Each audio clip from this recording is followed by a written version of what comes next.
Price கொலிகா. Thank you Jesus. ஆண்டவருக்கு கோடான கொடி நன்றி. நினைத்து பார்க்காத அதிசயங்களை செய்கிறவர் கர்த்தர் உங்களோடு கூட பேசும்படியா, ஜாய் டிவி மூலமாக உங்களை சந்திக்க முடியா கிருபை கொடுத்த தேவனுக்கு கோடான கொடி சோத்திரம். இதற்காக உதவுகிற கரங்களுக்காக, உதவுகிற தேவ பிள்ளைகளுக்காக சோத்திரம். தேவன் ரொம்ப நல்லவர். அவருக்குள்ளே போகணும். வீட்டுக்குள்ளே போகிறோம்ல, கம்பெனிக்குள்ளே போகிறோம்ல, சினிமா தேட்டருக்குள்ளே போகிறீங்கல்ல, அதே போலவே கிறிஸ்துக்குள் போய் வாழ்கிற வாழ்க்கை தான் உண்மையான வாழ்க்கை. அப்படி இல்லைன்னா இந்த வாழ்க்கை சீர்கட்ட வாழ்க்கை, முடிவு பயங்கரமாக இருக்கும் இந்த வாழ்க்கைக்கு. கர்த்தர் உங்களை ஆஸ்வதிப்பாராக. வெளிப்படுத்தல் புஸ்தகம் 21ஆம் அதிகாரம் 8வது வசனத்திலிருந்து வாசிக்கிறேன். பயப்படுவர்களும் ஐவிசுவாசிகளும் அருவருப்பானவர்களும் கொலைபாதகரும் விபச்சாரக்காரரும் சூனியக்காரரும் விக்கிரக ஆராதனக்காரரும் பொய்யர் அனைவரும் இரண்டாம் மரணமாகிய அக்கினியும் கந்தகமும் எரியிற கடலில் பங்கடைவார்கள். பிரியமானவர்களே, பயம், ரொம்ப பேருக்கு பயம். பயம்னா எதுக்கோ சும்மா சின்னதாக என்ன சொல்லக்கூட, ஐயோ அப்படியா அப்படியா அப்படியா பயம், அப்படியா அப்படியே நடந்துச்சு, ஐயோ என் வாழ்க்கையில் இருக்க ஒரு பயம். ஆண்டு சொல்லியிருக்காரு, நிறைய சொல்லியிருக்காரு. என்ன சொல்லியிருக்காரு தெரியுங்களா? பயப்படாதே, நான் உன்னோடு இருக்கேன், நீ கலங்காதே, நான் உன் தேவன், நான் வலது கையை பிடித்து பயப்படாதே என்று சொல்லுகிறேன். எவ்வளோ வார்த்தைகள். ஆனால் அந்த வார்த்தைக்கு சிலர் காதுக்குள்ளே போகிறதில்ல, மனசுக்குள்ளே இருக்கிறதில்ல. ஏன்னா அவங்களுக்குள்ளே யாரும் இல்லை, ஏசு கிறிஸ்து உள்ளே இல்லை. பயம், கடும் பயம், பயந்து பயந்து பயந்து பயந்து ரொம்ப பேர் பயத்திலே செத்து போயிருக்காங்க. ஆகவே பயப்படக்கூடாது. ஆண்டவர்கிட்ட சொல்லணும் எதுவாக இருந்தாலும். ஒரு கதை சொல்கிறேன். ஒரு மனுஷன், தவறான ஆசையோடு இருக்கிற ஒரு மனுஷன் 12 மணிக்கு ஆனால் கதவை தட்டுமா. பிசாசு வந்து கதவை திறந்த உடனே அவன் உள்ளே வந்து அடித்து நொறுக்கி கசைக்கு பொடிஞ்சிட்டு தூக்கி போட்டு போடுமா தக்க மாதிரி. அதுலேருந்து வெளிவர ரொம்ப நேரம் ஆகுமா அவனுக்கு, அந்த மனுஷனுக்கு. இப்படியே வாழ்நாட்கள் பயத்திலேயே போய் ரொம்ப பயமா. ஐயோ நைட்டு ஏன் வருது, 12 மணி வந்தா ஐயோ சாத்தான் வருவானே, ஒரே பயம். யாரோ ஒரு தேவ ஊழியக்காரர் பயப்படாதன்னு சொல்லி இயேசு கிறிஸ்துவை ஏற்றுக்கொள்ள சொல்லி இயேசுவை நம்புங்கன்னு சொன்ன பிறகு இவருக்கு ரொம்ப நம்பிக்கை வந்துச்சு ஆண்டவர் மேலே. அதே இரவு 12 மணி கதவு தட்டுற சத்தம். இந்த தெய்வ மனுஷன் சொன்ன அந்த வார்த்தையை நம்பி, ஆண்டவரே இதுவரையும் நான் தான் போய் கதவு திறந்தேன், எனக்கு ரொம்ப பயமாக இருக்குது, இப்போ நீங்கள் எனக்குள்ளே வந்துட்டீங்க, நீங்கள் போய் கதவு திறக்க. அந்த வீட்டுக்கும் அந்த மனுஷனுக்கும் தலைவரானார் ஆண்டவர், துணையாளர் ஆனார் ஆண்டவர். கதவு திறந்ததும் ஓடியே போச்சா, மறுபடியும் வரவே இல்லையா. அந்த மனுஷன் சாட்சி, அவன் ஊழியக்காரன் மாறினார். ஆகவே எந்த காரியத்தை குறித்து என்ன பண்ணாதீங்க, பயப்படாதீங்க. அடுத்த காரியம், ஐவிசுவாசமாக இருக்காங்க, விசுவாசமாக இருங்க. நிச்சயமாக ஆண்டவர் செய்வார். நாட்கள் ஓடுதா, காலங்கள் கழிந்து போகிறதா, ஒன்றுமே பண்ண முடியலையா, சூழ்நிலை பார்த்தா ரொம்ப குழப்பமாக இருக்கா, பயப்படாதீங்க, ஐவிசுவாசமாயிடாதீங்க. என்ன பண்ணுங்க, விசுவாசத்தோடு அறிக்கை பண்ணுங்க. விசுவாசனால் நீதிமான் பிழைப்பான். விசுவாசிக்கிறவனுக்கு எல்லாம் கூடும். விசுவாசத்தில் நீங்கள் எவைகளை கேட்பீர்கள் பெற்றுக்கொள்ளுங்க, அதை சொல்லி அறிக்கை பண்ணுங்க. ஐவிசுவாசமாக இருக்காதீங்க. அடுத்த காரியம், அருவருப்பானவர்களும். இந்த அருவருப்புன்னா துணிகரமாக வெத்தலை பார்க்க போடுறது, பீடி குடிக்கிறது, சிகரெட்டு குடிக்கிறது, சாராயம் குடிக்கிறது, பிராந்தி குடிக்கிறது, இன்னும் நிறையா இருக்குது, கஞ்சா நிறைய இருக்குது. இதெல்லாம் குடிக்கிறதுனால தன்னுடைய சரீரத்தையும் அசுத்தப்படுத்தி கொண்டு தன்னையும் வியாதி போல் மாறுறாங்க. ரொம்ப பேர் நான் சிகரெட்டு குடித்தேன், அப்போ குடித்தேன், இப்போ நுரையீரல் கெட்டு போச்சு, லிவர் கெட்டு போச்சு, சரீரம்லாம் முழுவதும் குறைஞ்சி போச்சு, இருமுறது, ரொம்ப இருமுறது. ஏன் செய்கிற? ஆண்டு சொல்கிறார் 1 கொரிந்தியர் 3:16 நீங்கள் தேவனுடைய ஆலயமாக இருக்கிறீர்கள். தேவனுடைய ஆலயம் பரிசுத்தமாக இருக்கிறது, நீங்களே அந்த ஆலயம். நீங்கள் யார்? தேவனுடைய ஆலயம் கெடுக்கலாமா? தேவனுடைய ஆலயத்தை அசுத்தமாக வச்சுக்கலாமா? தேவனுடைய ஆலயத்தை பாழடைய வைக்கலாமா? தேவன் தங்கணும்னு சொல்லி உன் ஆலயத்தை நீ என்ன பண்ணணும்? பரிசுத்தமாக காத்துக்கணும். எந்த விதத்தில் உன் ஆலயம் தீட்டுப்படக்கூடாது, அருவருப்பாக இருக்கக்கூடாது. சிலர் புகையை விட்டு ரவுண்டாக விடுவாங்க, சிலர் வெத்தலாக்கு போட்டு பெயிண்ட் அடித்த பல்லு தான், வாயெல்லாம் சிகப்பாக இருக்கும், பல்லெல்லாம் கரை படிஞ்சிருக்கும். அவங்களுக்கு அசிங்கம்னு தெரியாது. ஐயோ என் எல்லாரும் பல்லும் அந்த வெத்தலை பாக்கு போட பல்ல வெள்ளையாக இருக்கு, நான் என் பல்லு வெள்ளையாக வச்சுக்கணும்னு தெரியாது. அருவருப்பான காரியம். பான் பிராக்கு, அது என்ன பான் பிராக்கு தெரில, பான் பிராக்கு. இதனால் கொஞ்சம் அற்பமான சுகத்தை கிடைக்கிறத விட பரமபிதாவோடு உறவாடுகிற சுகம் இருக்கே, அந்த சுகத்துக்கு இந்த உலகத்தில் எந்த சுகமும் ஈடாகாது. தேவனோடு பேசுகிற ஒரு சுகம் இருக்கே, அந்த சுகத்தை விட யாராலையும் உனக்கு ஒரு சுகத்தை கொடுக்க முடியாது. தேவ பிள்ளையே, அருவருப்பான அசுத்த காரியங்களை செய்யாதபடி எச்சரிக்கையாயிரு. அடுத்த காரியம் என்னென்னா, கொலைபாதகரும். அருவருப்பானவங்களும் முடிஞ்சு போச்சா? அடுத்தது கொலைபாதகர். இரக்கம் இல்லாமல் அடிக்கிறது, மனைவியை போட்டு அடிக்கிறது, பிள்ளைங்களை போட்டு அடிக்கிறது, இரக்கம் இல்லாத பேசுறது, மனசை நோகடிக்கிறது. யாராவது கிடைச்சிட்டா போதும், அவங்கள எப்படியெல்லாம் வேதனைப்படுத்தணும் அப்படி வேதனைப்படுத்துறது. கொலைபாதகமான வார்த்தை. ஒரு ஆளை கொலை பண்ணி வழியில் துடிச்சு சாகிறத விட ஒரு வாயினால் சொல்கிற பாரு வார்த்தைங்க, நோகடிக்கிற வார்த்தைங்க, அந்த வார்த்தை அவங்கள சித்திரவதை பண்ணும்.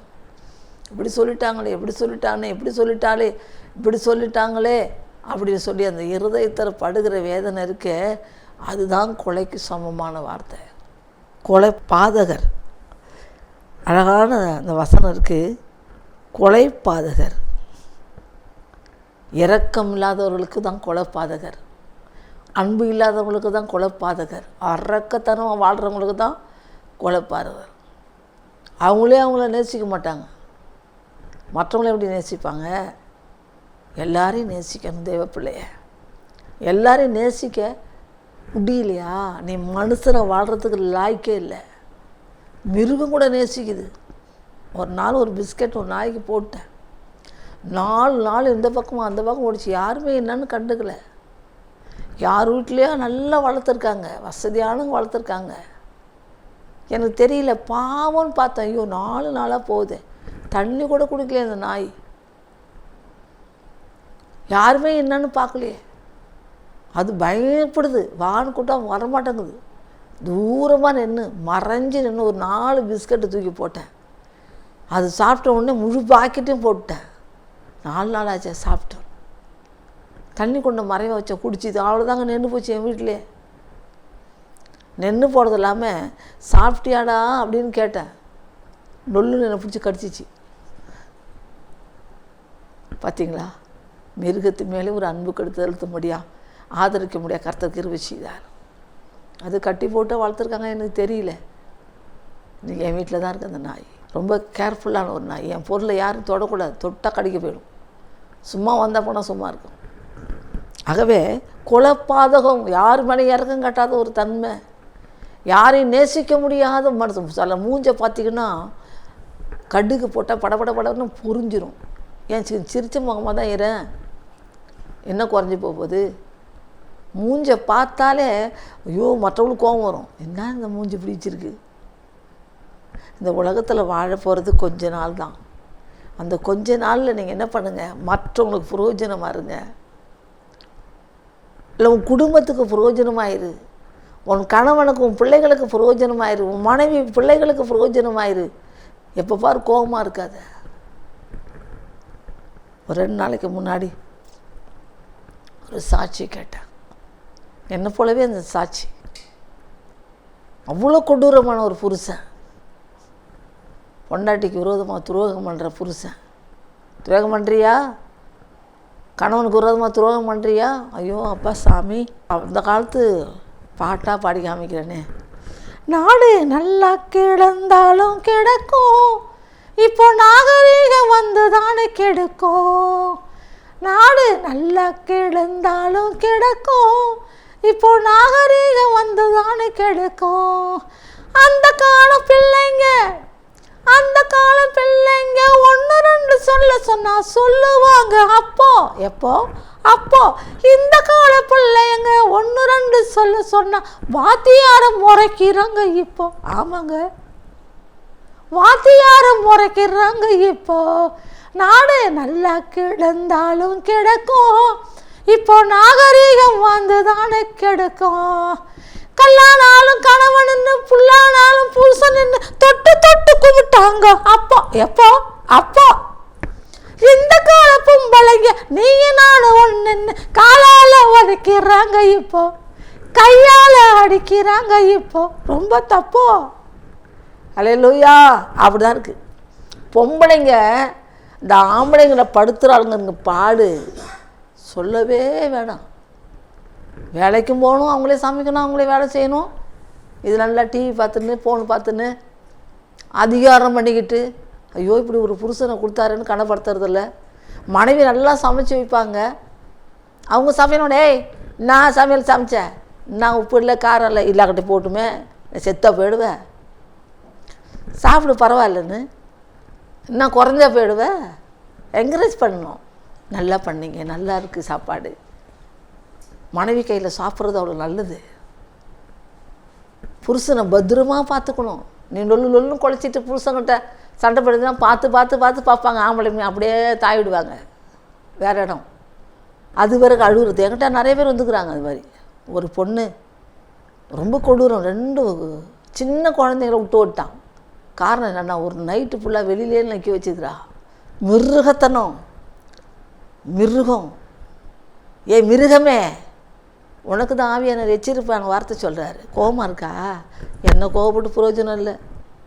நானும் அப்படி இருந்து திருந்தி வருந்தனேன், பிரயோஜனம் இல்லை. எல்லோரும் என்னை விட்டு போயிட்டாங்க.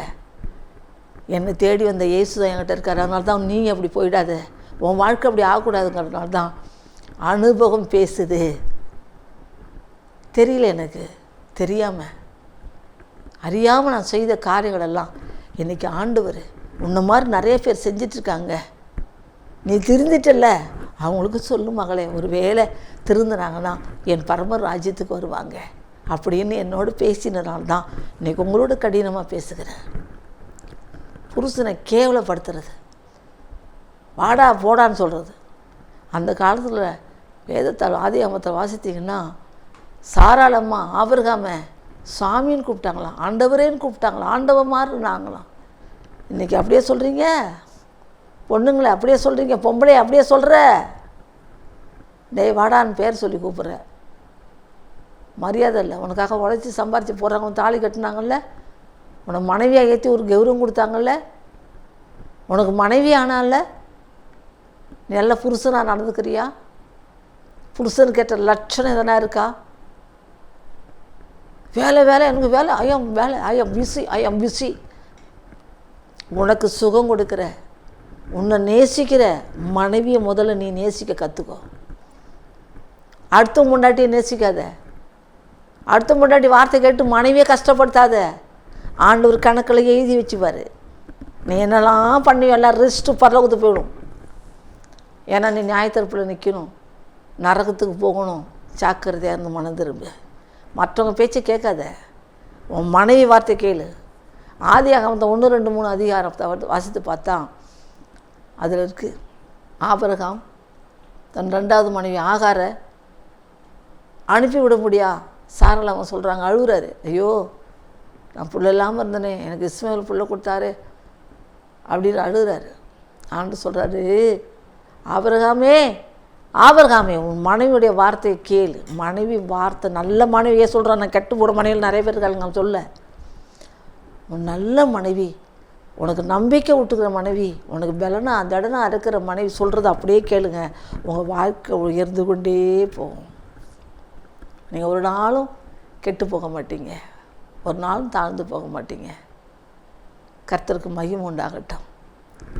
ஆகவே தான் என்னது கொலைப்பாதகர், இவங்களெல்லாம் கொலைப்பாதகக்காரங்க. கொலை செய்கிறதுக்கு அஞ்ச மாட்டாங்க, என்ன வேணாலும் பண்ணுவாங்க, எதை வேணாலும் தைரியமாக பண்ணவங்களால முடியும். ஏன்னா அவங்க கொலைப்பாதகர். உங்கள் பேர் ஆண்டவர் சொல்லிட்டார், ரிஸ்ட்டு என்ன, உங்கள் ரிஸ்ட்டில் உங்கள் பேர் கொலைப்பாதகர். கொலைப்பாதகர் இரக்கம் இல்லாதவங்க, மனசாட்சிக்கு பயப்படாதவங்க நிறைய பேர் இருக்காங்க. அடுத்தது விபச்சாரக்கார். இன்றைக்கி பெருகி போயிடுச்சு விபச்சார பாவம், பெருகி போச்சு. புருஷன் பைக்கு போயில கொஞ்சம் இன்னொருத்தவங்க டாட்டா சொல்கிறது, புருஷன் மனைவி விட்டுட்டு இன்னொருத்தருக்கு வண்டியில் ஏற்றிக்கணும் ஊர் ஊராக சுற்றுறது. சுற்று பண்ணு எவ்வளோ பாவம் பண்ணுறே பண்ணு. ஒரு நாள் வருது, அது சீக்கிரமாக வருது. அதனால் உன்னால் எங்கேயும் சுற்ற முடியாது. ஐயோன்னு குற்றவாளியாக நிற்கணும். குற்றவாளியாக நிற்காத நீதிமானாக மாறு. நீதி நியாயங்களை செய்து தானா தர்மங்களை பண்ணி நற்சாட்சியாக வாழ்கிறவர்கள் பாக்கியவான்கள். சங்கீதத்தில் சொல்லப்படுகிறது, உத்தம மார்க்கத்தார் கர்த்தருக்கு சொந்தமானவர்கள். பிரியமானவர். அடுத்தது என்னென்னா விபச்சாரம். பெருகி போன விபச்சாரம் பெருகி போச்சு. எங்கே பாரு ஜோடியாக, சின்ன பையன்னு பார்க்குறதில்ல, பெரிய பொம்பளைன்னு பார்க்குறதில்ல, வயசுக்கேற்ற பொண்ணுங்களை தேடுறதில்ல. எது கிடைக்குதோ என்ஜாய். பெருசுனாலும் சிறுசுனாலும் சொகுசுன்னு பேனடா, அப்படி தான் ஓடுது உலகம். ஏன்னா அந்த உலகத்துக்கு முடிவு வந்துச்சு. உலகம் சீக்கிரம் அழிய போகுது.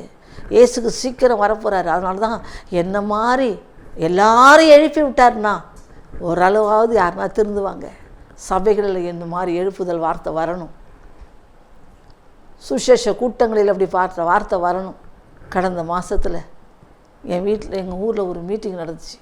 பயங்கர பணம் செலவு பண்ணி ரொம்ப கிராண்டாக பண்ணி என்ன பண்ணா காமிச்சு கோட்டு சூட்டு தான் மைக்கை பிடிச்சிட்டு அப்படியே கம்பீரமான ஃபோர்ஸ் கொடுத்து நானும் ஒரு சிலரும் கடந்து போனோம். ஏண்டா வந்தேன்னு தள்ள அடிச்சுக்கிட்டேன். என்ன ஒரு வார்த்தை கூட ஆண்டவருக்கு மகிமை அங்கே இல்லை. நான் அமெரிக்கா போனேன், சிங்கப்பூர் போனேன், மலேசியா போனேன், கோயத்து போனேன். பரலோகத்துக்கு போவியா? பரலோகத்துக்கு போகிற தகுதி இருக்கா? இயேசுவை பார்க்குற ஒரு தகுதி இருக்கா? இல்லை. ரொம்ப நொந்து பாதியில் எழுந்து வந்துட்டு என்னால் ஒரு மாதம் ஆச்சு என்னால் அதை மறக்கிறது. ஆண்டவருக்கு மகிமை செலுத்த வேண்டியவங்களே தனக்கு மகிமை, தனக்கு பெருமை. விபச்சாரக்காரரு, வேசித்தனம் பண்ணுறவங்களே, உங்களுக்கு என்ன தண்டனைன்னு தெரியுமா? 1 கொரிந்தியர் 6ஆம் அதிகாரம் 17வது வசனத்தை வாசித்து பாருங்க, தெரியும். அடுத்தது என்னென்னா சூனியக்காரர், இரக்கம் இல்லாதவர்களே, மகா மட்டமானவர்களே. உனக்கு கோவம் வந்துச்சுன்னா அவனை 4 அடி அடிச்சிரு, மறைஞ்சிரும். சூனியத்தினால எவ்வளோ குடும்பம் அழிஞ்சு கொண்டிருக்கு தெரியுமா? சூனியக்காரங்கிட்ட சியோன் மலையில் ஒரு வீட்டில் 5 மாதம் 22 வருஷம் சூனியத்தை ஆண்டவர் என் மூலமாக உடைச்சார். அப்படியே 4 பேர் ஞானஸ்நானம் எடுத்துக்கிட்டாங்க. அந்த ஊரில் பெரிய ஒரு மந்திரவாதி, அங்கேருந்து அந்த ஒரு பொம்பளை வந்து உட்காந்துக்கிறா. இந்த மந்திரவாதியை மந்திரவாதி ஆவி அமைச்சிருக்கான். ஆங்குது. வந்துட்டியாண்ண? நான் யார் தெரியுமா? அங்கே ஒரு சிறு கூட்டம் இருந்தாங்க. நான் யார் தெரியுமா? யார் சொல்ல அப்படின்னு. நான் தான் மந்திரவாதி சாமுவேல். எல்லாம் திப்புன்னு ஓடி போச்சு. ஒரு ஆளையா கூட இல்லை. அவ்வளோ பயம் அந்த ஆளுக்கு, அந்த ஊரில், அந்த சுற்றுப்பட்டு வட்டாரத்தில். நான் வந்தது எதுக்கு தெரியுமா? உன்னை சாகடிக்க போகிறேன். என்ன சாகடிக்க போறியா? எவ்வளோ 5 நிமிஷம் உன்னை புணமாக்க போகிறேன். அப்படியா? நான் 10 நிமிஷம் தரேன், புணமாக்க பார்க்கலாம். ஓதுது மந்திரத்தை, குதிக்குது, எகுறுது, தூடுது, பெறலுது. எலியாவின் தேவன் என்னுடைய தேவன், மேரி அமுதாவின் தேவன். பெறலுது. உருண்டு பிறண்டு பார்த்துட்டு, உன்னால் முடியல, என் கையை அப்படி மூடினேன், உன்னை நசுக்கிறேன். இப்படி கையை மூடினது தான் அப்படியே தொப்புன்னு விழுந்துச்சு. தண்ணி கட்டிச்சு. ஒரு குடம் தண்ணி ஏசு ரத்தம் குடின்னு இவ்வளோ நீட்டு புழு மாதிரி வந்து கீழே விழுந்துச்சு.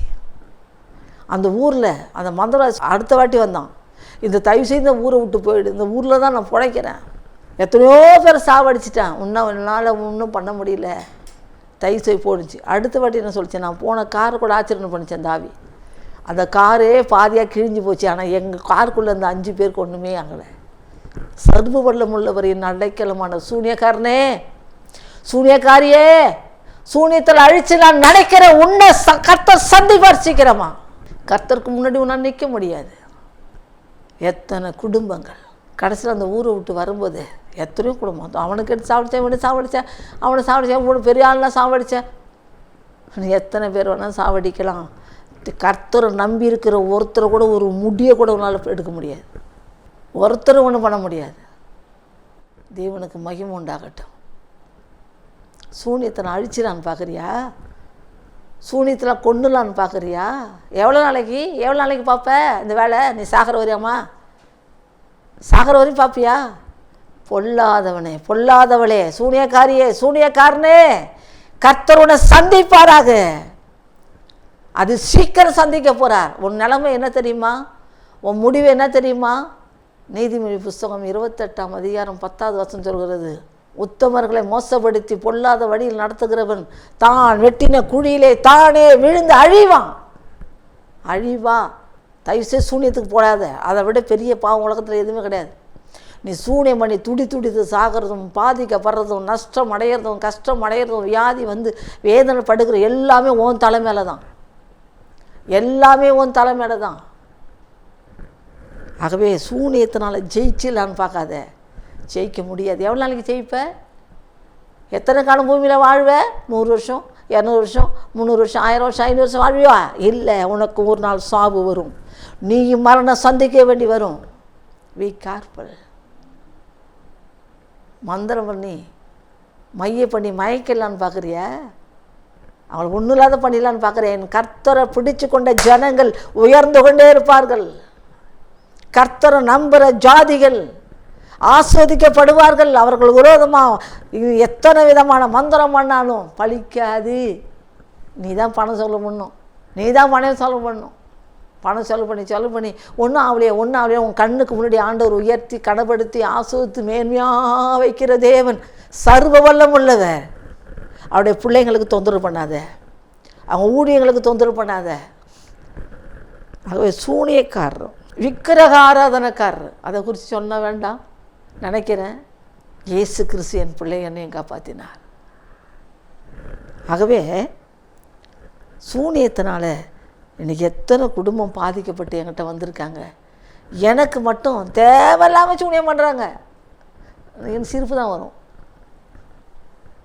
ஐயோ பாவம், நான் அவங்களுக்காக ஜெபம் பண்ணுறேன். என்னென்னு ஜெபம் பண்ண தெரியுமா? ஆண்டவரே, அவங்க பாதாளம் மேலே போகிறது வேணாம். ஏன்னா இந்த வசனம் முடிவு அப்படி தான் இருக்குது. அவன் பாதாளம் போகிறது வேணாம் ஆண்டவரே. சூனியத்தனம் விட்டு மனம் திரும்பி பரலோகத்துக்கு வரட்டும் ஆண்டவரே. உங்களுடைய ஊழியத்தை செய்யிட்டு ஆண்டவரே. இதை தவிர வேறு இது அவங்க அழிஞ்சிடும், அவங்க கொன்று போட்டுருங்க, அவங்கள அழிச்சிருங்க. அது என் வேலை இல்லை, அவர் வேலை. எவ்வளோ நாளைக்கு பார்ப்பாரோ, எவ்வளோ பொறுப்பாரோ. பெரம்ப கையில் எடுத்தார்னா, சவுக்கு எடுத்தார்னா எல்லாம் வாரி சுற்றி ஓடி பண்ணும். என் ஆண்டவர் சர்வ வல்லமுள்ள தெய்வம். நான் நம்புகிற ஒரு உண்மையானவர். கர்த்தருக்கு மகிமை உண்டாகட்டும். ஆகவே பொய்யர் அனைவர் எதுக்கு எடுத்தாலும் பொய். ஏனாலும் பொய் சொல்லுவேன். பொய் சொல்லி ஒரு ஊழியக்காரன் என்கிட்ட சொன்னார், சிஸ்டர் எல்லோரும் பொய்யை சொல்லுவாங்க, நான் பொய்யை ஊதிட்டு இருந்தேன். ஏன்ட்டு சொன்னார். ஐயோ பாவி மனுஷனே, இப்பவும் பொய் சொல்லாரு. பொய்யை சொல்லி சம்பாதிச்சார், சேர்த்தார், கடைசியில் இல்லாத போயிட்டார். உலகத்தில் இல்லை. பொய் உன்னை காப்பாற்றாது, சூனியம் உன்னை காப்பாற்றாது, மந்திரம் உன்னை காப்பாற்ற, உன் கோபம் என்னை காப்பாற்ற, உன் நிர்விசாரம் உன்னை காப்பாற்ற, வேசித்தன்மை வச்ச உன்னை காப்பாற்ற, உன்னை காப்பாற்ற முடியாது. உனக்காக ஜீவனை கொடுத்த இயேசு கிறிஸ்து மட்டும்தான் உன்னை காப்பாற்றக்கூடியவர். இவனுக்கு முடிவு என்ன தெரியுமா? பொய்யர் அனைவரும் இரண்டாம் மரணமாகிய ரெண்டு மரணம் 2 டெத், இரண்டாம் மரணமாகிய அக்னியும் கந்தகமும் எரிகிறே கடலிலே பங்கு அடைவார்கள். பங்கு பார்த்தீங்களா? சூப்பர் பங்கு. நிலத்தில் பங்கு இல்லை, சொத்தில் பங்கு இல்லை, பணத்தில் பங்கு இல்லை, நகையில் பங்கு இல்லை, அரிசி பருப்பு பங்கு பாகம் இல்லை. இவங்க இப்படிப்பட்டவங்களுக்கு யார்? பொய்யர், பயப்படுகிறவங்க, ஐவிசுவாசிங்க, அருவருப்பானவங்க, விக்கிரக ஆராதனை பண்ணுறவங்க, சூனியக்காரங்க, கொலைப்பாதகரங்க, இவங்களுக்கெல்லாம் ஒரு பெரிய பங்கு இருக்குது. பெரிய கடல். அது என்ன? நெருப்பும் அக்னியும் கந்தகமும் எரிஞ்சு கொண்டு கொதிச்சு கொண்டு இருக்கிற இடத்துல இவங்க வெந்து வெந்து வெந்து வெந்து நொந்து நொந்து நொந்து ஐயோ இப்படி பண்ணனே. அப்போ தான் அங்கே போய் மணந்துருப்பாங்க. ஐயோ நான் இப்படி பண்ணிட்டேனே, நான் இவங்களுக்கு பாவம் பண்ணனே, இவங்களுக்கு சூனியம் பண்ணனே, இவங்களுக்கு துரோகம் பண்ணனே, ஐயோ எனக்கு இந்த நிலைமையா, எனக்கு இந்த நிலைமையா, என் தெய்வம் மன்னிக்க மாட்டேன். அங்கே போய் மனம் திரும்பாத, கதறாத, இங்கேயே இந்த பூமியிலே மனம் திரும்பு. இந்த பூமியிலே உன்னை ஒப்புக்கொடு. இந்த பூமியில் தப்பிக்க வழியை பாரு. இந்த பூமியிலே ஆராய்ஞ்சு பாரு யார் தெய்வம்னு, யார் கடவுளுங்கிறத தேடு. நிறையா நான் தேடினேன். இவ்வளோ குழந்தையிலேருந்து தேடி தேடி தேடி தேடி கண்டுபிடிச்சேன். சர்வ வல்லம் உள்ளவராக இயேசு கிறிஸ்துவே. தேவனுடைய பிள்ளைய நிச்சயமாகவே கர்த்தரை நேசிக்கிறதுனால, உன் மேலே அன்பாக இருக்கிறதுனால இப்படிப்பட்ட வார்த்தையை கொடுக்க எனக்கு உதவி செஞ்சார். அவருக்கே மகிமை. அவங்களுக்கு செபிக்கிறேன். ஆண்டவரே, பொய், மாயமாலம், புரடு, திருடு, கொலைபாதகம், கொள்ளை, திருடு, அநியாயம், அக்கிரமம், ரபடித்தனம் இதெல்லாம் விட்டுட்டு மனம் திரும்ப முடியா. இந்த சத்தியத்தை கேட்குறவங்களோட மனம் திரும்ப முடியா செய்வீராக. உடைய கரம் கூட இருக்கட்டும். இயேசு நாம் ஜெபிக்கிறேன் பிதாவே. ஆமென்.